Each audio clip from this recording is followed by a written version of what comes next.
ನಮಸ್ಕಾರ ಸ್ನೇಹಿತರೆ. ಓಂ ಸಾಯಿರಾಮ್. ಶಿರ್ಡಿವಾಸಾಯ ವಿದ್ಮಹಿ ಸಚ್ಚಿದಾನಂದಾಯ ಧೀಮಹಿ ತನ್ನೋ ಸಾಯಿ ಪ್ರಚೋದಯಾತ್. ಸ್ನೇಹಿತರೆ, ಇವತ್ತಿನ ವಿಡಿಯೋ ವಿಶೇಷತೆ ಏನಂತಂದರೆ, ನಿಮ್ಮನ್ನು ಬಿಟ್ಟು ಹೋಗಿರ್ತಕ್ಕಂತಹ ವ್ಯಕ್ತಿಯ ಮನಸ್ಥಿತಿ ಬಗ್ಗೆ ಬಾಬಾರವರು ನಿಮಗೆ ತಿಳಿಸೋದಕ್ಕೆ ಹೊರಟಿದ್ದಾರೆ. ನೀವು ಏನು ಮಾಡಬೇಕು, ನೀವು ಹೇಗಿರಬೇಕು, ಈ ಒಂದು ಸಿಚುವೇಶನಿಂದ ನೀವು ಹೇಗೆ ಹೊರಗೆ ಬರಬೇಕು, ಅವರಿಗೆ ಪಶ್ಚಾತ್ತಾಪ ಏನಾದರೂ ಆಗಿದೆಯಾ, ಅವರೇನಾದರೂ ಮರಳಿ ಬರ್ತಾರಾ ಅನ್ನೋದನ್ನು ತಿಳಿಸ್ಕೊಡ್ತಿದ್ದಾರೆ. ನಿಮ್ಮ ಪ್ರೀತಿ ಪಾತ್ರರೊಬ್ಬರು ಭೂಮಿ ಮೇಲೇ ಇಲ್ಲ, ಅಂದರೆ ಅವರ ಅಂತ್ಯವಾಗಿದೆ, ಅವರು ನಿರ್ಜೀವವಾಗಿದ್ದಾರೆ ಅಂತಲೇ ಹೇಳ್ತಿದ್ದಾರೆ. ಅಂಥವರ ಒಂದು ಎನರ್ಜಿನಲ್ಲೂ ನೀವು ಬದುಕ್ತಾ ಇದ್ದೀರಾ, ಅವರನ್ನು ನೆನಪು ಮಾಡಿಕೊಂಡು ಬದುಕ್ತಾ ಇದ್ದೀರಾ.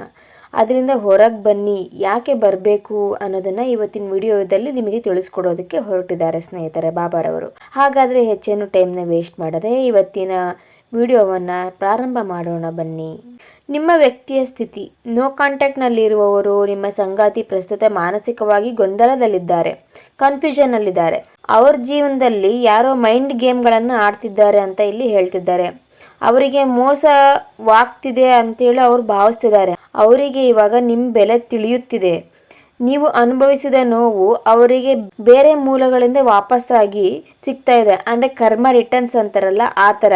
ಇದರಿಂದಾಗಿ ಅವರಿಗೆ ಪಾಪ ಪ್ರಜ್ಞೆ ಕಾಡ್ತಾ ಇದೆ. ಯಾವುದೋ ವಿಷಯಕ್ಕೆ ಅವರು ನಿಮಗೆ ನಂಬಿಕೆ ದ್ರೋಹ ಮಾಡಿದ್ದಾರೆ. ಅದೇನು ಅಂತಂದರೆ, ಪ್ರೀತಿ ವಿಷಯಕ್ಕೆ ಆಗಿರಬಹುದು, ಹಣಕಾಸಿನ ವಿಷಯಕ್ಕೆ ಆಗಿರಬಹುದು, ಆಸ್ತಿಗಳ ವಿಷಯಕ್ಕೇ ಆಗಿರಬಹುದು. ಅದು ಇವಾಗ ಅವ್ರಿಗೆ ಕಾಡ್ತಾ ಇದೆ. ನಾನು ಮೋಸ ಮಾಡಿಬಿಟ್ನಲ್ಲ, ಅವರಿಗೆ ಹಾಗೆ ಮಾಡಬಾರ್ದಿತ್ತು ಅಂತೇಳಿ. ಅವ್ರಿಗೆ ಇನ್ಯಾರೋ ಮೋಸ ಮಾಡಿರಬಹುದು, ಅವ್ರಿಗೆ ಅವಮಾನ ಮಾಡಿರಬಹುದು. ನೀವು ಆ ಒಂದು ಸಿಚುವೇಶನಲ್ಲಿ ಎಷ್ಟು ಕಷ್ಟಪಟ್ಟಿದ್ದೀರಿ ಅಂದರೆ ಹೊರಗೆ ಬರೋದಕ್ಕೆ, ಈಗ ನಿಮ್ಮ ಕಣ್ಣೀರಿನ ಶಾಪ ಅವ್ರಿಗೆ ತಟ್ಟಿದೆ ಅಂತಲೇ ಇಲ್ಲಿ ಹೇಳ್ತಿದ್ದಾರೆ. ಅವ್ರ ಕರ್ಮ ಅವರಿಗೆ ಸುತ್ತ ಹೊಡ್ಕೊಂಡಿದೆ ಅಂತ ಇಲ್ಲಿ ಬಾಬಾರವರು ತಿಳಿಸ್ತಿದ್ದಾರೆ. ನಿಮ್ಮ ಸ್ಥಿತಿ ಏನಾಗಿದೆ ಅಂದರೆ, ನೀವು ಈ ನೋವಿನಿಂದ ಹೊರಬರಲು ಶ್ರಮಿಸುತ್ತಿದ್ದೀರಿ.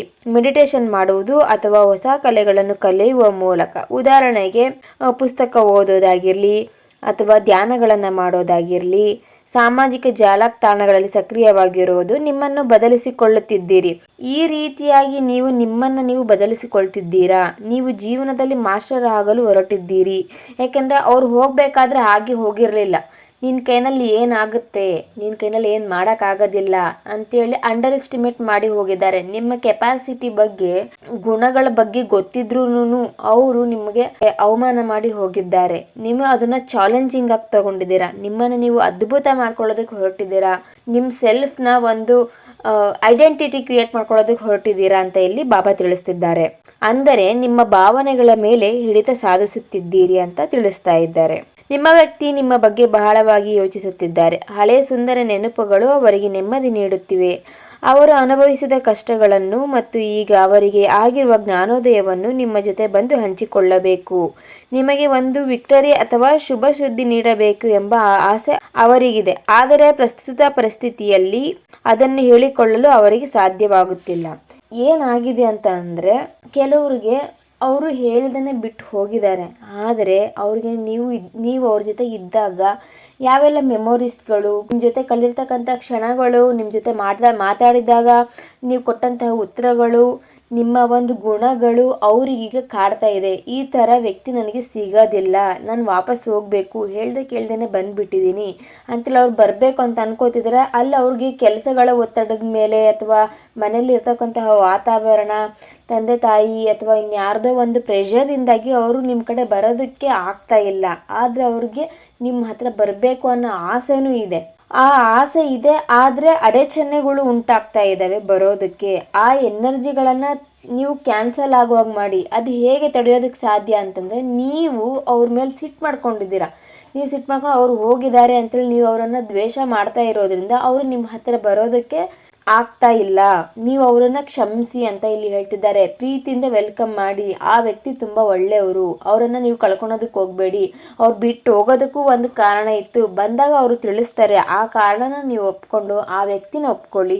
ನಿಮ್ಮ ಜೀವನ ಮೊದಲಿನಂತೆ ಸುಂದರ ಆಗುತ್ತೆ ಅಂತ ಇಲ್ಲಿ ಹೇಳ್ತಿದ್ದಾರೆ. ನೀವು ಮುಂದೆ ಹೋಗಲು ಬಯಸುತ್ತಿದ್ದರೂ ಹಳೆಯ ನೆನಪುಗಳು ನಿಮ್ಮನ್ನು ಹಿಂದಕ್ಕೆ ಎಳೆಯುತ್ತವೆ. ಎರಡು ದೋಣಿಯ ಮೇಲೆ ಕಾಲು ಇಟ್ಟಂತಾಗಿದೆ.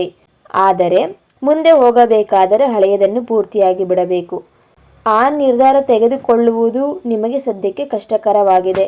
ಇದನ್ನು ಯಾಕೆ ಹೇಳ್ತಿದ್ದಾರೆ ಬಾಬಾರವರು ಅಂತಂದರೆ, ನೀವು ಯಾರೋ ಪ್ರೀತಿ ಪಾತ್ರರನ್ನು ಕಳ್ಕೊಂಡ್ಬಿಟ್ಟಿದ್ದೀರಾ, ಅಣ್ಣ ತಂಗಿನೋ ಅಕ್ಕ ತಮ್ಮನೋ ಅಥವಾ ಇಷ್ಟಪಟ್ಟಿರೋ ಹುಡುಗನೋ, ಅವರು ಇವಾಗ ಭೂಮಿ ಮೇಲೇ ಇಲ್ಲ, ಅಥವಾ ತಂದೆ ತಾಯಿ ಅಜ್ಜ ಅಜ್ಜಿ ಯಾರೇ ಆಗಿರಬಹುದು ಆಯಿತಾ, ಅವರನ್ನು ನೀವು ಕಳ್ಕೊಂಡ್ಬಿಟ್ಟಿದ್ದೀರಾ. ಅವರನ್ನು ನೀವು ವಾಪಸ್ ಪಡ್ಕೊಳ್ಳೋದಕ್ಕೆ ಆಗೋದಿಲ್ಲ ಅಂತ ಅಂದಾಗ ಅವರ ನೆನಪಲ್ಲಿ ಏನಕ್ಕಿದ್ದೀರಾ ಅಂತ ಕೇಳ್ತಿದ್ದಾರೆ ಬಾಬಾರವರು. ಮನುಷ್ಯಂದು ಜನ್ಮ ಹೇಗೆ, ಬರ್ತೀವಿ, ನಮ್ಮ ಧ್ಯೇಯನ ಸಾಧಿಸ್ತೀವಿ, ನಾವು ಹೋಗ್ತಿರ್ತೀವಿ. ಹಾಗಾಗಿ ನಿಮ್ಗೆ ಅನ್ನಿಸ್ಬೋದು ಅವರಿಗೆ ಇಷ್ಟು ಜಲ್ದಿ ಸಾವು ಬರಬಾರ್ದಿತ್ತು, ಅವ್ರು ಅದಕ್ಕೆ ಡಿಸರ್ವ್ ಆಗಿರಲಿಲ್ಲ, ತುಂಬ ಒಳ್ಳೆ ವ್ಯಕ್ತಿ, ಒಳ್ಳೆಯವರಿಗೆ ಯಾಕೆ ಹೀಗಾಗುತ್ತೆ, ಇಷ್ಟು ಜಲ್ದಿ ಯಾಕೆ ಕರ್ಕೊಂಡ್ಬಿಟ್ಟೆ ಅನ್ನೋದು ಒಂದು ನಿಮಗೆ ಗೊಂದಲ ಆಯಿತಾ. ಅವರು ಆಯುಷ್ ಇದ್ದಿದ್ದು ಅಷ್ಟೇ, ಅವರು ಭೂಮಿಗೆ ಬಂದಿದ್ದ ಧ್ಯೇಯ ಮುಗಿಸಿದ್ದಾರೆ, ಹಾಗಾಗಿ ಅವ್ರನ್ನ ದೇವ್ರು ಕರ್ಕೊಂಡಿದ್ದಾನೆ. ಇದು ತರ್ಕ ಮಾಡ್ತಕ್ಕಂಥ ಸಮಯನೂ ಅಲ್ಲ. ಈಗ ಹೋಗಿರೋ ಜೀವ ಮರಳಿ ಬರೋದಿಲ್ಲ, ಆದರೆ ಪ್ರಕೃತಿ ನಿಯಮನ ನೀವು ಒಪ್ಕೊಳ್ಳೇಬೇಕಾಗುತ್ತೆ. ಆ ಒಂದು ಇದರಿಂದ ಹೊರಗೆ ಬನ್ನಿ. ಅದೇ ಥರ ಇರ್ತಕ್ಕಂತಹ, ಅದೇ ಗುಣಗಳಿರ್ತಕ್ಕಂತಹ ಅಂತಹ ವ್ಯಕ್ತಿನ ನಿಮ್ಮ ಜೀವನದಲ್ಲಿ ಮತ್ತೆ ಬರ್ತಾರೆ. ಅಲ್ಲಿಯವರೆಗೂ ನೀವು ಸ್ವಲ್ಪ ತಾಳ್ಮೆಯಿಂದ ಇರಿ. ನೀವು ಜೀವನದಲ್ಲಿ ಆ ಒಂದು ಗುಂಗಿಂದ ಹೊರಗೆ ಬರಬೇಕು, ಬಂದು ನೀವು ಮುಂದುವರಿಬೇಕು ಅಂತ ಅಂದ್ಕೊಳ್ತಿದ್ದೀರ. ಆದರೆ ನಿಮಗೆ ಸ್ಟ್ರಾಂಗ್ ಆಗಿ ಡಿಸಿಷನ್ ಮಾಡೋದಕ್ಕಾಗ್ತಾ ಇಲ್ಲ. ಯಾಕೆ ಅಂತಂದರೆ ನೀವು ಅವರ ನೆನಪಲ್ಲೇ ಇದ್ದೀರಾ. ನೀವು ಇಡೀ ದಿನ ಏನು ಯೋಚನೆ ಮಾಡ್ತೀರಾ, 1% ಮಾತ್ರ. ಈಗ ನೀವು 100%ಅಲ್ಲಿ 10% ನಾನು ಏನಾದರೂ ಒಳ್ಳೇದು ಮಾಡ್ಕೋಬೇಕು, ನನಗೆ ಆ ಗುಂಗಿಂದ ಹೊರಗೆ ಬಂದು ಮೂವ್ ಆನ್ ಆಗಬೇಕು ಅಂತ ಯೋಚನೆ ಮಾಡ್ತೀರಾ. ಆದರೆ 90% ಅವ್ರ ಬಗ್ಗೆನೇ, ಭೂಮಿ ಮೇಲೆ ಇಲ್ಲದೆ ಇರೋರ ಬಗ್ಗೆನೇ ಯೋಚನೆ ಮಾಡ್ತಿದ್ದೀರಾ. ಹೀಗಾಗಿ ನಿಮಗೆ ನಿಮ್ಮ ಜೀವನದ ಗುರಿ ಮೇಲೆ ಫೋಕಸ್ ಕಮ್ಮಿ ಆಗಿದೆ, ಎನರ್ಜಿ ಕಮ್ಮಿ ಆಗಿದೆ, ಪಾಸಿಟಿವ್ ಎನರ್ಜಿ ಕಮ್ಮಿ ಆಗಿದೆ. ಕಂಪ್ಲೀಟಾಗಿ ನೀವು ಆ ಒಂದು ಗುಂಗಿಂದ ಹೊರಗೆ ಬನ್ನಿ, ಮೆಡಿಟೇಷನ್ನ ಮಾಡಿ, ಸಾಯಿ ಸಚ್ಚರಿತನ ಓದಿ, ಇಲ್ಲ ಅಂತಂದರೆ ಸಾಯಿ ಜ್ಞಾನೇಶ್ವರಿ ಬುಕ್ನ ಓದಿ. ನೀವು ಸಾಯಿ ಜ್ಞಾನೇಶ್ವರಿ ಬುಕ್ ಓದಿದರೆ ನಮ್ಮ ಮನುಷ್ಯನ ಜನ್ಮದ ಸಾರ್ಥಕತೆ ಬಗ್ಗೆ ಗೊತ್ತಾಗುತ್ತೆ. ನಾವು ಏನಕ್ಕೆ ಭೂಮಿಗೆ ಬಂದಿದ್ದೀವಿ, ಏನಕ್ಕೆ ನಮ್ಮ ಧ್ಯೇಯನ ಸಾಧಿಸಬೇಕು, ಈಗ ಹೋಗಿರೋರ್ದು ಏನಾಗಿದೆ ಕತೆ ಅನ್ನೋದು ನಿಮ್ಮ ಪ್ರಶ್ನೆಗಳಿಗೆ ಉತ್ತರ ಆ ಸಾಯಿ ಜ್ಞಾನೇಶ್ವರಿ ಬುಕ್ನಲ್ಲಿ ಸಿಗುತ್ತೆ. ಅದ್ಭುತವಾಗಿ ವಿವರಿಸಿದ್ದಾರೆ. ನಿಮ್ಮ ಪ್ರಶ್ನೆಗೆ ಇದು ಉತ್ತರನೂ ಸಿಗುತ್ತೆ. ನೀವು ಇದರಿಂದ ಏನು ಈಗ ನೋವು ಪಡ್ತಿದ್ದೀರಲ್ಲ, ಆ ನೋವಿಂದ ಹೊರಗೆ ಬರ್ತೀರಾ. ನಿಮ್ಮ ಗುರಿ ಮೇಲೆ ನೀವು ಫೋಕಸ್ ಮಾಡೋದಕ್ಕೆ ಸಾಯಿ ಜ್ಞಾನೇಶ್ವರಿ ನಿಮಗೆ ಸಹಾಯ ಆಗುತ್ತೆ. ಸಣ್ಣ ಪುಟ್ಟ ಜಗಳ ಅಥವಾ ಈಗಿನ ಪರಿಸ್ಥಿತಿಯ ಬಗ್ಗೆ ಗುದ್ದಾಡಬೇಡಿ.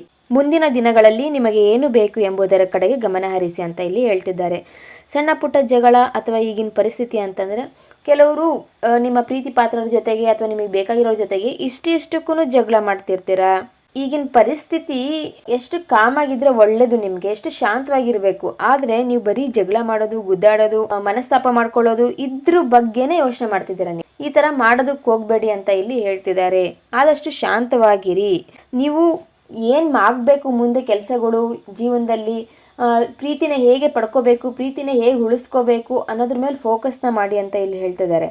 ಈಗಲೇ ನೀವು ಇಷ್ಟಿಷ್ಟಕ್ಕೂ ಕಿರಿಕಿರಿ ಮಾಡ್ಕೊಳ್ತಾ ಹೋದರೆ ಸಂಬಂಧಗಳು ಹೇಗೆ ಉಳಿಬೇಕು ಅನ್ನೋದನ್ನು ಒಂದು ಮಾತನ್ನ ನಿಮಗೆ ಕೇಳ್ತಿದ್ದಾರೆ. ಸಂಬಂಧಗಳು ಉಳಿಬೇಕು ಅಂತಂದರೆ ಶಾಂತವಾಗಿರಿ, ಏನೇ ಇದ್ದರೂ ಮಾತಾಡಿ ಬಗೆಹರಿಸ್ಕೊಳ್ಳಿ ಅಂತ ಇಲ್ಲಿ ಹೇಳ್ತಿದ್ದಾರೆ. ನಿಮ್ಮ ಸ್ವಾಭಿಮಾನ ಅಥವಾ ಅಹಂಕಾರ, ಈಗೋನ ಅಥವಾ ನಿಮ್ಮ ಪ್ರೈಡ್ನ, ಅವೇ ನಿಮ್ಮ ದಾರಿಗೆ ಅಡ್ಡಿ ಆಗ್ತಾ ಇರೋದು. ಅದನ್ನ ಅಡ್ಡಿ ಆಗೋದಕ್ಕೆ ಬಿಡೋದಕ್ಕೆ ಹೋಗ್ಬೇಡಿ. ಸ್ವಲ್ಪ ಹೊಂದಾಣಿಕೆಯಿಂದ ಇರಿ, ಅಡ್ಜಸ್ಟ್ ಮಾಡಿಕೊಂಡು ಹೊಂದಾಣಿಕೆ ಮಾಡ್ಕೊಂಡು ಮುಂದುವರಿರಿ. ಇದರಿಂದ ನಿಮ್ಮ ಒಂದು ಸಂಬಂಧ ಉಳಿಯುತ್ತೆ ಅಂತ ಇಲ್ಲಿ ಹೇಳ್ತಿದ್ದಾರೆ. ನಂದೇ ನಡಿಬೇಕು, ನಾನು ಹೇಳಿದ್ದೆ ಸರಿ ಅನ್ನೋದು ಪ್ರೀತಿ ವಿಷಯದಲ್ಲಿ ಒಳ್ಳೆಯದಲ್ಲ. ಮಾತಾಡಬೇಕು, ಯಾರ್ದು ಸರಿ ಯಾರ್ದು ತಪ್ಪು ಅನ್ನೋದನ್ನ ತಿಳ್ಕೋಬೇಕು. ಮಾತಾಡಿ ಸರಿ ಬಗೆಹರಿಸ್ಕೊಂಡು ಆ ಸಂಬಂಧನ ಉಳಿಸ್ಕೊಂಡು ಹೋಗ್ಬೇಕು ಅಂತ ಇಲ್ಲಿ ಹೇಳ್ತಿದ್ದಾರೆ. ನಿಮ್ಮ ಮನಸ್ಸಿನ ಆಸೆ ಅಥವಾ ನೋವುಗಳನ್ನು ಅಣೆಕಟ್ಟಿನಂತೆ ಕಟ್ಟಿ ಇಡಬೇಡಿ. ಅದನ್ನು ಬರೆಯಿರಿ ಅಥವಾ ಆಪ್ತರ ಬಳಿ ಹೇಳಿಕೊಳ್ಳಿ. ಇಲ್ಲದಿದ್ದರೆ ಅದು ಒಮ್ಮೆಲೆ ಸ್ಫೋಟಗೊಂಡು ತೊಂದರೆಯಾಗಬಹುದು. ಈಗ ಇನ್ನೊಂದು ವಿಷಯ ಏನು ಅಂದರೆ, ನೀವು ಓಪನ್ ಅಪ್ ಆಗೋದು ಕಮ್ಮಿ. ನಿಮ್ಮ ಫೀಲಿಂಗ್ಸ್ನ ಶೇರ್ ಮಾಡ್ಕೊಳೋದಿಲ್ಲ. ನಿಮ್ಮ ಪ್ರೀತಿ ಪಾತ್ರರ ಹತ್ರನೋ ಅಥವಾ ನಿಮಗೆ ಬೇಕಾಗಿರೋರ ಹತ್ರನೋ ಹೇಳ್ಕೊಂಡಿಲ್ದಂಗೆ ಅಲ್ಲಿ ನಿಮಗೆ ಸೊಲ್ಯೂಷನ್ ಹೆಂಗೆ ಸಿಗುತ್ತೆ, ನಿಮ್ಮ ಪ್ರಶ್ನೆಗಳಿಗೆ ಸಮಸ್ಯೆಗಳಿಗೆ ಉತ್ತರ ಹೇಗೆ ಸಿಗುತ್ತೆ. ಯಾರ ಕಡೆನಾದರೂ ಒಳ್ಳೆಯ ವ್ಯಕ್ತಿ, ಸೂಕ್ತ ವ್ಯಕ್ತಿ ಕಡೆ ನೀವು ಶೇರ್ ಮಾಡಿಕೊಂಡ್ರೆ ನಿಮ್ಮ ಪ್ರಶ್ನೆಗೆ ಉತ್ತರ ಸಿಗುತ್ತೆ. ಅವಾಗೇನಾಗುತ್ತೆ, ನೀವು ಅಂದ್ಕೊಂಡಿದ್ದು ಈಡೇರೋದಕ್ಕೆ ಸಹಾಯ ಆಗುತ್ತೆ. ಓಕೆನಾ. ಈಗ ಮಿಸ್ಅಂಡರ್ಸ್ಟ್ಯಾಂಡಿಂಗ್ ಬಂದಿರಬಹುದು ಅಥವಾ ಅವರೀಗ ಆ ವ್ಯಕ್ತಿ ದೂರ ಹೋಗಿರಬಹುದು. ನೀವು ಸೂಕ್ತ ವ್ಯಕ್ತಿನ ಚೂಸ್ ಮಾಡಿಕೊಂಡು ಅವ್ರ ಹತ್ರ ಹೋಗ್ಬಿಟ್ಟು ಈ ಥರ ಸಮಸ್ಯೆ ಆಗಿದೆ, ಇದರಿಂದ ಹೇಗೆ ನಾನು ಹೊರಗೆ ಬರೋದು, ಹೇಗೆ ನಾನು ಮರಳಿ ಆ ವ್ಯಕ್ತಿನ ಅಥವಾ ಪಡ್ಕೊಳ್ಳೋದು ಅಥವಾ ಆ ಒಂದು ಯೋಚನೆಯಿಂದ ಹೊರಗೆ ಬರೋದು ಅನ್ನೋದನ್ನ ಸೂಕ್ತ ವ್ಯಕ್ತಿ ಸಲಹೆಯಿಂದ ನೀವು ಪಡ್ಕೊಂಡು ನೀವು ಹೊರಗೆ ಬರೋದಕ್ಕೆ ಸಾಧ್ಯ ಆಗುತ್ತೆ ಅಂತ ಇಲ್ಲಿ ಹೇಳ್ತಿದ್ದಾರೆ. ಇಲ್ಲಾಂದ್ರೆ ಮನಸ್ಸಲ್ಲೇ ಇಟ್ಕೊಂಡು ಕೊರ್ಗಿ ಕಾಯಿಲೆಗಳನ್ನ ಬರೆಸ್ಕೊಳ್ಳೋಂಥದ್ದಾಗಿರಬಹುದು, ಆರೋಗ್ಯದಲ್ಲಿ ಏರುಪೇರು ಆಗ್ತಕ್ಕಂತಹದ್ದು ಸಮಸ್ಯೆಗಳನ್ನ ನೀವು ಫೇಸ್ ಮಾಡೋ ಚಾನ್ಸಸ್ ಜಾಸ್ತಿ ಇದೆ ಅಂತ ಇಲ್ಲಿ ತಿಳಿಸ್ತಿದ್ದಾರೆ. ತಿಳಿಸ್ತಿದ್ದಾರೆ. ಅತಿಯಾದ ಚಿಂತೆಯನ್ನು ಬಿಟ್ಬಿಡಿ ಅಂತ ಇಲ್ಲಿ ಹೇಳ್ತಿದ್ದಾರೆ. ಬದುಕು ಹೇಗಿದೆಯೋ ಹಾಗೆ ಸ್ವೀಕರಿಸೋದನ್ನ ಕಲೀರಿ ಅಂತ ಇಲ್ಲಿ ಹೇಳ್ತಿದ್ದಾರೆ. ಹಾಗೇನೆ ಸಣ್ಣ ಸಣ್ಣ ಯಶಸ್ಸನ್ನು ಸಂಭ್ರಮಿಸಿ ಅಂತ ಇಲ್ಲಿ ಹೇಳ್ತಿದ್ದಾರೆ. ಈಗ ತುಂಬ ನೋವುಗಳಾಗಿದೆ, ತುಂಬ ಲಾಸಸ್ಗಳಾಗಿದೆ, ತುಂಬ ಒಳ್ಳೆ ವ್ಯಕ್ತಿಗಳನ್ನು ಕಳ್ಕೊಂಡು ಬಿಟ್ಟಿದ್ದೀರಾ. ಆದರೆ ಸಣ್ಣ ಪುಟ್ಟ ಖುಷಿನೂ ಹುಡಿಕೊಂಡು ಹಂತ ಹಂತವಾಗಿ ನೀವು ಕಳ್ಕೊಂಡಿರೋದನ್ನು ಪಡ್ಕೊಳ್ಳೋದ್ರ ಹತ್ತ ಈ ಕಡೆ ಬನ್ನಿ ಅಂತ ಇಲ್ಲಿ ತಿಳಿಸ್ತಿದ್ದಾರೆ. ಆಯಿತಾ? ನೀವು ಪಡ್ಕೋಬೇಕು ಅಂತಂದರೆ ಏನು ಮಾಡಬೇಕು? ಏನನ್ನಾದರೂ ಕಳ್ಕೊಂಡಿದ್ದೀರಿ ಅಂತಂದರೆ ಚಿಕ್ಕ ಚಿಕ್ಕ ಆಸೆಗಳನ್ನು ಈಡೇರಿಸ್ಕೊಳ್ತಾ ಹೋಗಿ ಮತ್ತೆ ವಾಪಸ್ ಬ್ಯಾಕ್ ಆಗೋದಕ್ಕೆ ಇದು ಒಂದು ದಾರಿ ಅಂತ ಇಲ್ಲಿ ಹೇಳ್ತಿದ್ದಾರೆ. ಒಂದೇ ಸಲ ದೊಡ್ಡ ಆಸೆಗಳನ್ನು ಈಡೇರಿಸ್ಕೊಳ್ಳೋದಕ್ಕೆ ಹೋಗಬೇಡಿ. ಸಣ್ಣದಾಗಿ ಒಂದೊಂದೇ ಮೆಟ್ಟಲನ್ನ ಹತ್ಕೊಂಡು ಬನ್ನಿ, ಖಂಡಿತವಾಗ್ಲೂ ಈಡೇರುತ್ತೆ ಎಲ್ಲ ಆಸೆಗಳು. ಒಂದೇ ಸಲ ಆಕಾಶಕ್ಕೆ ಕೈ ಹಾಕೋದಕ್ಕೆ ಹೋಗಬೇಡಿ. ಈಗ ಆಕಾಶದ ಮೇಲಿಂದಾನೇ ಬಿದ್ದಿದ್ದೀರಾ, ಮತ್ತೆ ಒಂದೇ ಸಲ ಆಕಾಶಕ್ಕೆ ಎಣ್ಣೆ ಹಾಕೋಕೆ ಹೋದರೆ ಅದು ಸಾಧ್ಯ ಆಗುತ್ತಾ? ಎಲ್ಲರಲ್ಲೂ ಪ್ರಕೃತಿಯಲ್ಲೂ ಎಲ್ಲ ಕಡೆಯಿಂದನೂ ಸಣ್ಣ ಸಣ್ಣ ಆಸೆ ಆಕಾಂಕ್ಷೆಗಳನ್ನು ನೀವು ಈಡೇರಿಸ್ಕೊಳ್ತಾ ಬನ್ನಿ. ಚಿಕ್ಕ ಪುಟ್ಟ ಖುಷಿಗಳನ್ನು ಗುರುತಿಸ್ಬಿಟ್ಟು ಖುಷಿ ಪಡಿ, ಅದನ್ನು ಮೂಮೆಂಟ್ನ ಎಂಜಾಯ್ ಮಾಡಿ. ತಂದೆ ತಾಯಿ ಜೊತೆ, ಅಕ್ಕ ತಂಗಿ ಜೊತೆ, ಅಣ್ಣ ತಮ್ಮ ಜೊತೆ, ಫ್ರೆಂಡ್ಸ್ ಜೊತೆಗೆ ಒಂದು ಟೀ ಕುಡಿಯೋದ್ರಿಂದ ಹಿಡಿದು ಪ್ರತಿಯೊಂದು ಕೆಲಸ ಕಾರ್ಯಗಳಲ್ಲೂ ಖುಷಿನ ಹುಡುಕಿ, ನೆಮ್ಮದಿನ ಹುಡುಕಿ, ಇಷ್ಟಪಟ್ಟು ಮಾಡಿ. ನಿಮಗೋಸ್ಕರ ನೀವು ಟೈಮ್ ಕೊಡಿ, ಬ್ಯಾಕ್ ಆಗಿ ಪಾಸಿಟಿವ್ ಆಗಿರಿ ಅಂತ ಇಲ್ಲಿ ಹೇಳ್ತಿದ್ದಾರೆ. ಅದೇ ನಿಮಗೆ ದೊಡ್ಡ ಯಶಸ್ಸನ್ನು ತರ್ತಾ ಹೋಗುತ್ತೆ ಪ್ರೀತಿ ವಿಷಯದಲ್ಲಿ ಅಂತ ಇಲ್ಲಿ ಹೇಳ್ತಿದ್ದಾರೆ. ನಿಮ್ಮ ಜೀವನದಲ್ಲಿ ದೊಡ್ಡ ಬದಲಾವಣೆಗಳು ಬರಲಿವೆ. ನೀವು ಒಬ್ಬರೇ ಇದ್ದೀರಿ ಎಂದು ನೀವು ಭಾವಿಸಬೇಡಿ. ನಿಮ್ಮ ಪೂರ್ವಜರ ಅಥವಾ ದೈವಿಕ ಶಕ್ತಿಗಳ ಆಶೀರ್ವಾದ ನಿಮ್ಮ ಮೇಲಿದೆ ಅಂತ ಇಲ್ಲಿ ತಿಳಿಸ್ತಿದ್ದಾರೆ ಸ್ನೇಹಿತರೆ. ಒಟ್ಟಾರೆಯಾಗಿ ನಿಮ್ಮನ್ನು ಬಿಟ್ಟು ಹೋಗಿರ್ತಕ್ಕಂಥ ವ್ಯಕ್ತಿಗೆ ನಿಮ್ಮ ಬೆಲೆ ತಿಳಿದಿದೆ. ನೀವೇನು ತಪ್ಪು ಮಾಡಿದೀನಿ ಅನ್ನೋದು ನಿಮಗೆ ರಿಯಲೈಸ್ ಆಗಿದೆ ಕೂಡ. ಆಯಿತಾ? ಧೈರ್ಯವಾಗಿರಿ, ನಿಮ್ಮ ಜೊತೆಗೆ ಬಾಬಾ ಇದ್ದಾರೆ ಅಂತ ಇಲ್ಲಿ ತಿಳಿಸ್ಕೊಡ್ತಿದ್ದಾರೆ. ಇದಾಗಿತ್ತು ಸ್ನೇಹಿತರೆ ಇವತ್ತಿನ ವಿಡಿಯೋ ವಿಶೇಷತೆ. ಮತ್ತೆ ಮುಂದಿನ ವಿಡಿಯೋದಲ್ಲಿ ಸಿಗೋಣ. ಅಲ್ಲಿಯವರೆಗೆ ಓಂ ಸಾಯಿರಾಮ್.